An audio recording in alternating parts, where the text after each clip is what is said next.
तमाम प्रदेश भर में, देश भर में आज स्वतंत्रता दिवस की 76वीं वर्षगांठ पूरी हुई और 77वां मनाया जा रहा है। आज हम कुछ ऐसे युवाओं के साथ हैं जो विगत कई दिनों से एक जगह है एकता विहार देहरादून में, वहाँ पर हैं। एक बहन हमारे साथ हैं जो 6 दिन लगातार आमरण अनशन पर रही। कैसा है आज स्वतंत्रता दिवस के लिए, कुछ कहना चाहेंगे आप? बिल्कुल कहना चाहूँगी। पहले तो बहुत बहुत सबको बधाइयाँ हो। हमारा देश आज़ादी की जो है कि त्यौहार मना रहा है। और पहले एक और बात क्लियर करना चाहूँगी कि मैंने ये चश्मे सिर्फ इसलिए लगाए आई फ्लू के लिए, हाँ, क्योंकि सरकार का क्या है, सरकार ये भी बोल देगी ये आगे खड़े होकर हीरोइन बनना चाह रहे हैं, क्योंकि सरकार ऐसी अफवाह बहुत फैला रही है हम लोगों के लिए, है ना। तो फिर पहले तो बहुत बहुत बधाइयाँ। ये त्यौहार है जो हर साल आता है, हम हर साल मनाएंगे और मैं उम्मीद करती हूँ कि सब ऐसी ही खुशी से इस त्यौहार को मनाएं। पर इस खुशी में कहीं ना कहीं एक जो है कि गम हम लोगों के साथ चल रहा है, और हमारे साथ ही उत्तराखंड में नहीं पूरे देश में ये गम है कि जहां हमारा देश को आजाद हुए 76 साल हो चुके हैं, वहां कहीं ना कहीं जो हमारे देश के युवा लोग हैं वो आज भी गुलाम है मतलब। और वो गुलाम, आपका ये 6 दिन का जो तजुर्बा रहा जब भूख हड़ताल पे थे, क्या कुछ बीती, क्या कुछ समझ में आया, सुध आ गया होगा? बिल्कुल बहुत कुछ समझ में आया है कि ये जंग ऐसी है, ये जंग है इतनी जल्दी से हम लोग अभी जो है कि अभी हमें इतनी जल्दी से हमें बोलते सफलता हासिल नहीं होगी, क्योंकि हमारा जब अनशन शुरू हुआ था तो उस टाइम पे जो है कि देश के जो नेता, हमारे जो उत्तराखंड के जो नेता है, इनका कोई भी परिंदा हमें यहाँ पे देखने नहीं आया। जब हमारे स्वास्थ्य में गिरावट होने लगी 6 दिन के बाद हमारा कीटोन पॉजिटिव आया है। मेरा और मंजू दीदी का जो मेरे साथ है वो 40 साल की उम्र में इस टाइम भूख हड़ताल पे बैठी थी, उनका कीटोन पॉजिटिव आया है। और सरकार तक जब ये न्यूज पहुंची, उनको लगा कि कहीं इनमें से कोई मर ना जाए और सरकार पे बात ना आ जाए, तब इन लोगों ने अपने जो है कि चमचों को यहाँ भेजा। और शायद आपने वो वीडियो देखी है, पूरी जो है कि उत्तराखंड की जनता देख चुकी है उस वीडियो को, किस तरीके से वो लोग हमको यहाँ से खदेड़ के लेके गए हैं। वरना ये नारी है आपके सामने खड़ी, अनुभवी बोरा, रुद्रप्रयाग डिस्ट्रिक्ट से, इतना दम रखती कि मुझे 1 महीने तक वो लोग यहाँ से हिला नहीं सकते थे। पर यह है कि जबरन हम लोगों को यहाँ से वो उठा के ले गए हैं कि नहीं, अगर इनकी जान पे बात आएगी तो उत्तराखंड सरकार हिल जाएगी, और वो लोग यहाँ से ले गए। उसके बाद भी उनका आश्वासन मिला है और अभी तक हमारी कोई कार्रवाई नहीं हुई है। मेरे साथ का भाई एक जो है कि अभी बीमार हो गए, वो अभी जो है कि उनकी हालत कल वो हॉस्पिटलाइज हुए हैं, और दूसरे भाई जो है कि अभी भी उनकी हालत भी खराब है और अभी तक स्वास्थ्य टीम नहीं पहुंची है। ध्वजारोहण कब का हो चुका है, पर यहाँ पे स्वास्थ्य टीम को फोन किया जा रहा है, वो फोन नहीं उठा रही है, ना वो यहाँ पे पहुंची है। अभी आएंगे या नहीं आएंगे वो हम बोल नहीं सकते हैं, पर वो अभी फोन नहीं उठा रहे। क्या लग रहा है आपको, जो नेता हैं, जो आज उत्तराखंड की परिस्थिति चल रही है, आज वैसे स्वतंत्रता दिवस भी है, बहुत खास है ये प्रोग्राम, आप लास्ट तक देखते रहिए, शेयर कीजिएगा, क्योंकि कुछ चीजें मैं ऐसी दिखाऊंगा यहाँ पर जो आपको लगेगा कि एक गीत बनाया था लता मंगेशकर ने और कहा था कि मेरे वतन के लोगों जरा आंख में भर लो पानी, जो शहीद हुए हैं उनकी जरा याद करो कुर्बानी। तो वो कुर्बानी 1947 से पहले की बात हो रही है, लेकिन आज भी वो कुर्बानियां लगातार जारी हैं। एक बात थोड़ी देर पहले यहाँ पर एक भाई कह रहे थे कि जब संविधान का निर्माण किया गया था तब शायद ये सोचा नहीं होगा कि जो भूख हड़ताल है, जो आंदोलन है, जिनको 19 अभिव्यक्ति की आजादी में इनको डाला गया था, ये अपनी ही सरकारों के खिलाफ भी करना पड़ेगा और हमारी मातृशक्ति इस तरह से परेशान रहेंगी। बहुत बुरी हालत थी इनकी। इसका दोष किस पर दोगे आप, क्योंकि कहीं ना कहीं आप लोगों ने जब शुरुआत करी होगी नौकरी की तब भी कुछ फॉर्म्स भराए गए होंगे, क्या है ये? उस टाइम पे देखा जाए तो जब ये हम लोग कोविड के लगे हुए हैं, तो ना उस टाइम पे कोई फॉर्म भराए गए हम लोगों से, उस टाइम सीधी भर्ती खोली गई, क्योंकि सरकार को उस टाइम पे जरूरत थी। आप भी अनभिज्ञ नहीं इस चीज से कि कोविड काल में किस तरीके से लोगों का हाल था। सब लोग घर से बाहर निकलने के लिए बिल्कुल लॉकडाउन लग चुका था, पूरे देश में ही लग चुका था लॉकडाउन, पूरे विश्व में लॉकडाउन चल रहा था। उस टाइम हम लोगों ने अपनी सेवा दी, क्योंकि सरकार को पता था आ रहे हैं जवान हैं हम एक तरीके से देश के, तो आ रहे हैं, जो मरेगा ये मरेगा, इसके घर वालों का जाएगा। सरकार का क्या जा रहा है, सरकार तो एसी के कमरों में बंद बिल्कुल होटल में थे, अपने घर वालों के पास थे। पर हम लोगों ने 48 घंटे की ड्यूटियां करी उस टाइम पे। हम लोग अपने घर नहीं जा पाते थे, अपने माँ से अपने बच्चों से नहीं मिल पाते थे। हम लोगों को उस टाइम पे लोगों ने कमरे तक देना बंद कर दिया था कि नहीं, तुम कोविड में ड्यूटी करके आ रहे हो और तुम लोगों को कमरे नहीं मिलेंगे। हम लोग महीनों तक अपने घर में नहीं गई, उसी अस्पताल में ड्यूटी करी, उसी अस्पताल में खाया और वहीं रही है। और आपको पता है तनख्वाह भी हमारी जो है कि टाइम टू टाइम नहीं आती थी। 6-6 महीने में हमें तनख्वाह मिली, पर ये था कि चलो नौकरी है, क्योंकि हम लोग अगर ये कोर्स करके बैठे हैं, चाहे मेरे जैसे स्टाफ नर्स हो, चाहे ये हो मंजू दीदी जैसे लोग हो, चाहे कोई भी मेडिकल फील्ड का हो या अदर उसमें हो, जैसे पुलिस वाले हैं, अदर उसमें कोई भी हो, यार अगर हम उस चीज को ले रहे, रिस्पॉन्सिबिलिटी ले रहे हैं, तो तो हमने उसको निभाने के लिए ली है। हमारे देश के फौजी अगर जंग में जा रहे हैं तो वो जंग की डर से या मरने की डर से पीछे नहीं हटते हैं, वो लोग आगे जाते हैं क्योंकि उन्होंने वो अपनी प्रतिज्ञा ली है। तो हम लोगों ने भी प्रतिज्ञा, स्टाफ नर्स भी प्रतिज्ञा ली थी कि मैं अपने देश के लिए आगे आऊंगी और अपने देश में जो भी है, क्योंकि एक भरोसे के साथ ही अगर हॉस्पिटल में पेशेंट आ रहा है तो भरोसे के साथ आ रहा है। किसके भरोसे? डॉक्टर के भरोसे, स्टाफ नर्स के भरोसे, वार्ड बॉय के भरोसे, क्योंकि वहाँ के कर्मचारी उसका ध्यान रखेगा। तो हमने जब वो प्रतिज्ञा ली थी तो इसलिए ली थी, इस डर से नहीं ली थी कि कल को कोरोना आएगा या कोई और महामारी आएगी तो उसमें पीछे हट जाएंगे हम। ये दर्द जरूर है इनका, और ऐसा ही दर्द एम्स में भी देखा जा रहा है जहाँ पर नर्सिंग के जो तमाम स्टाफ थे उनको अब निकाल दिया गया है। जब से ये ठेकेदारी प्रथा हुई है कि ठेकेदारी पर आप लोगों को रख लो और उसके बाद जब मन चाहे, जब हमारा कार्य निकल जाए तब हम आपको बाहर का रास्ता दिखा दें। ये लड़ाई कब तक चलेगी बोरा जी? अंतिम प्रश्न, क्योंकि बहुत सारे लोग हैं और आप जो देख रहे हैं इस वीडियो को देखिएगा, समझिएगा। आज हम 76 साल के पूरे स्वतंत्र हो चुके हैं, 77वें में लग चुके हैं, और आज भी हमारा भारत देश, छोटी सी झलक मैं आपको दिखाऊंगा, वहां आप दिखाएंगे जरा। ये वो बच्चे हैं जो स्कूल नहीं जा पाए, आज तमाम चीजें भी उनके साथ हुई होंगी, लेकिन यहाँ पर हम हैं, एकता विहार में हम हैं। तो एक खास कुछ अंतिम पंक्तियों में कुछ कहना चाहेंगे, कहाँ तक जाएगा ये आंदोलन? बिल्कुल मैं कहना चाहूंगी, क्योंकि ये लड़ाई अभी बहुत आगे की है। सरकार को इतना नहीं पता है, वो कह रहे कि 2200 कर्मचारी, सरकार को ये कहना है कि उन्होंने 4000 कर्मचारी लगा चुके हैं कोविड वाले, पर सरकार को इस डाटे का ज्ञान ही नहीं कि सिर्फ उत्तराखंड में 2200 कर्मचारी लगे थे। और आपको ये बताना चाहूंगी, अदर डिस्ट्रिक्ट में हिमाचल हो गया और राजस्थान हो गया, वहाँ कोविड कर्मचारियों को परमानेंट कर चुके हैं, और यूपी जैसे डिस्ट्रिक्ट में अभी उन कर्मचारियों को हटाया ही नहीं गया है। ये नाइंसाफी उत्तराखंड के कर्मचारी में भी, वो भी कुछ लोगों के साथ हुई है, क्योंकि जो 2200 कर्मचारी थे वो उनमें से आधे 1600 कर्मचारी लगे हुए हैं, कईयों को निकाला ही नहीं गया है, कई वैसी की वैसी नौकरी कर रहे हैं, ना उन्हें हटाया गया है। जो हम हैं 2200 में से सिर्फ 600 कर्मचारी ऐसे हैं जो इस जगह इस मजबूरी में आ चुके हैं, अपने घर का जब उनसे पेट नहीं पल रहा है, वो इस मजबूरी में आ चुके हैं अपने हक की लड़ाई के लिए,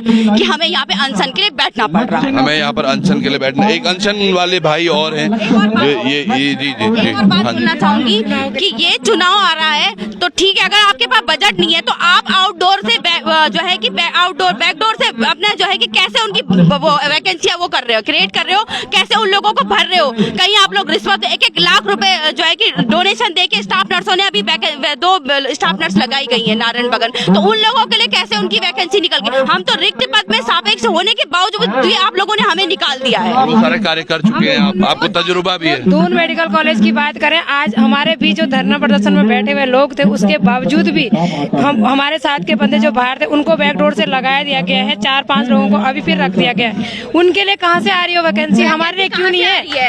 उनको हमने पूरा कोरोना काल में नहीं है, ये धांधली नहीं है तो ये क्या है? ये सरासर धांधली है। ये धांधली को रोक दिया जाए। अभी अगर हम कदम ना उठाएं तो ये धांधली रुकने वाली नहीं है। ये आगे बढ़ते जाएंगे। हम लोग यही एकता विहार में बैठे रहेंगे और धांधली पर धांधली होते जा रही है। दरअसल क्या है, ये तमाम लोगों की शायद यही पुकार है, यही चीज है।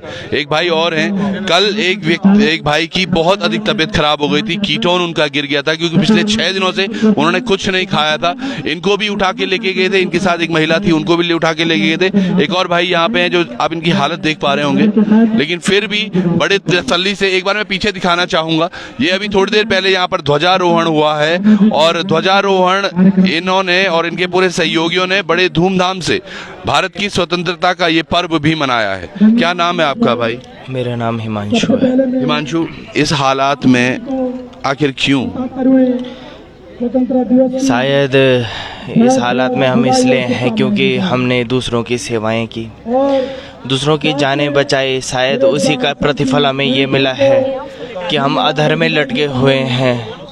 हमें तो यह लगता है कि दूसरों की सेवा करके, दूसरों के प्रति समर्पित होकर जो भाव हमने पैदा किया था, स्वास्थ्य विभाग में जो हमने सेवाएं दी थी, जो कार्य पुण्य का कार्य हमने किया था, वो पुण्य न होकर हमारे लिए पाप का फल बन के आया था। नहीं सब ठीक। मैं आपको ज़्यादा बोलने भी नहीं दूंगा, इनके थोड़ा सांसें भी फूल सी रही हैं, पर फिर भी एक बैच लगा के चल रहे हैं, आई लव माई इंडिया और इंडिया के लिए प्यार। यहाँ पर तमाम सहयोगी हैं, बहुत बहुत आभार। आपका आराम कीजिए आप, क्योंकि इनकी तबीयत बहुत अच्छी नहीं है। और ये तमाम जो चीज़ें आज हुई हैं यहाँ पर, ये देखिएगा बड़े अच्छे तरीके से यहाँ पर ध्वजारोहण भी हुआ है। थोड़ी देर पहले यहाँ पर तमाम लोगों ने बहुत बात भी की है, हर किसी ने बात की है कि किस तरफ उत्तराखंड जा रहा है, किस तरफ देश जा रहा है, क्या कुछ हो रहा है देश में। बॉबी कहाँ है? बॉबी से भी बात करेंगे क्योंकि उनके ही देख रेख में ये सारी चीज़ें हो रही हैं यहाँ पर।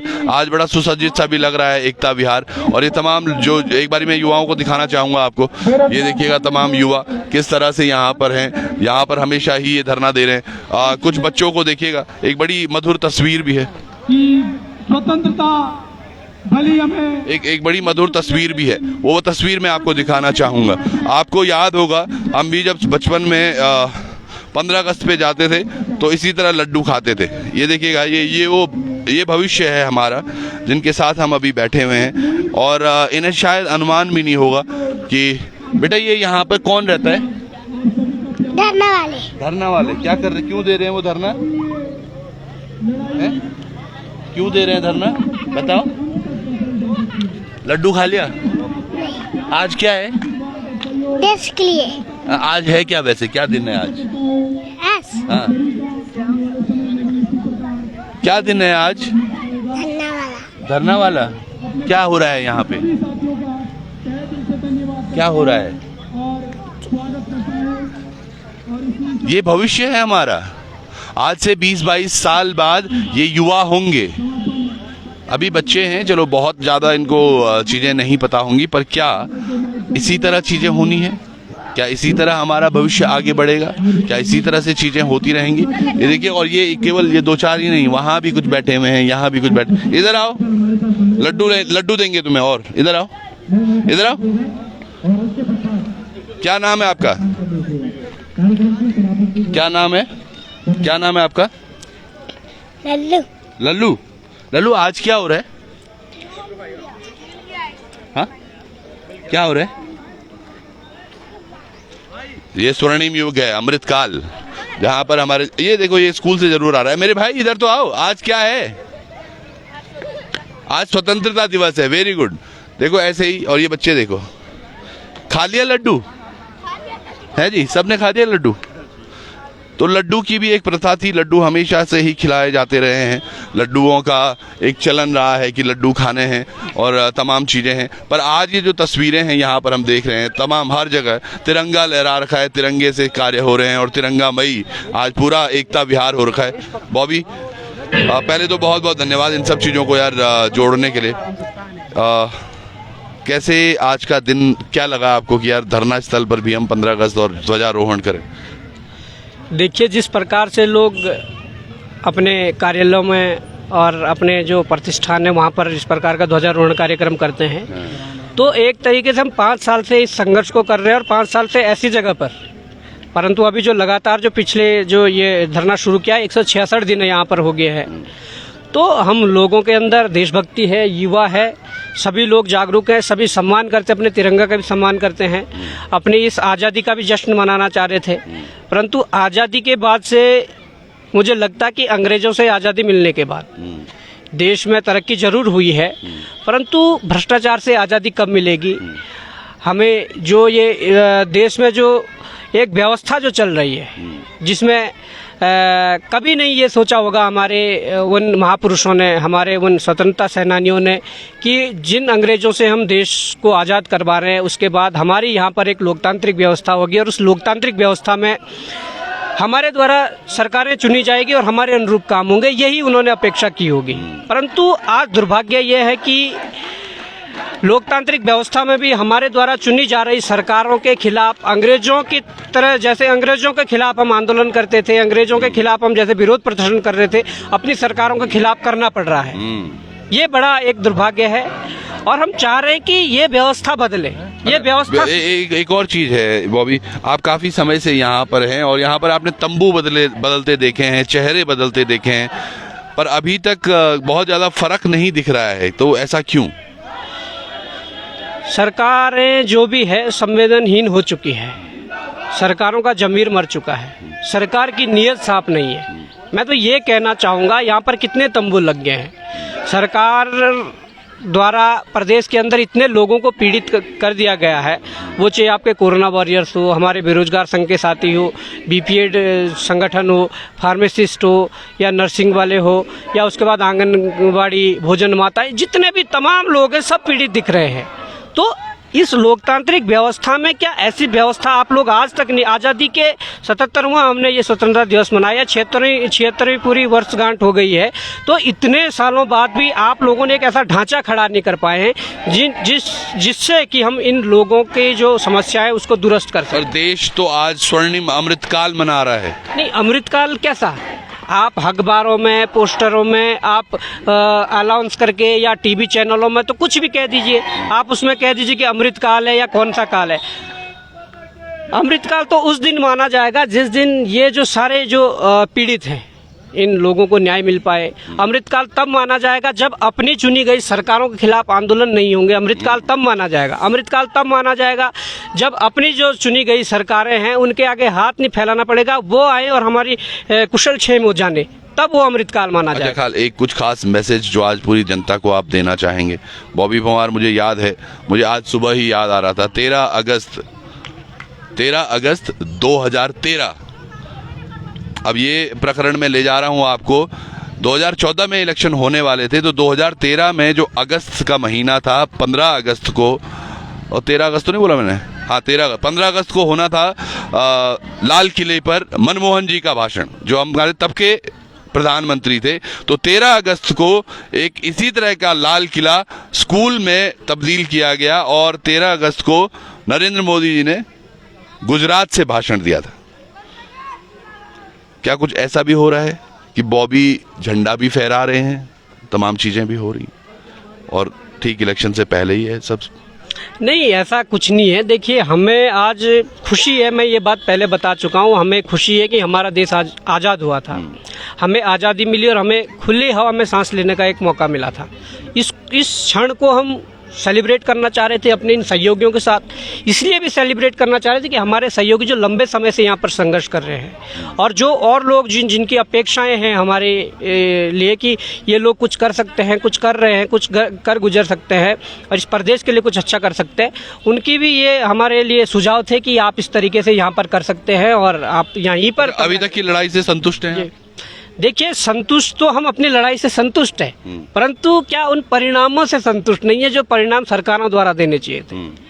हमारा कर्तव्य है, हम लड़ाई को लड़ रहे हैं, हमारा कर्तव्य है हम इन चीज़ों को उजागर करें जो सरकार गलत दिशा में कर रही है, गलत तरीके से कर रही है, उन चीज़ों को हम उजागर कर रहे हैं, हमारा कर्तव्य भी है और हम उसको भली भांति कर भी रहे हैं और अच्छी तरीके से कर भी रहे हैं। परंतु परिणाम क्या है, परिणाम कैसे आएंगे, वो सरकारों पर निर्भर करता है। और सरकारों की जब नीयत साफ नहीं है तो ये साफ स्पष्ट हो गया है कि सरकारों को युवाओं से कोई हमदर्दी नहीं है।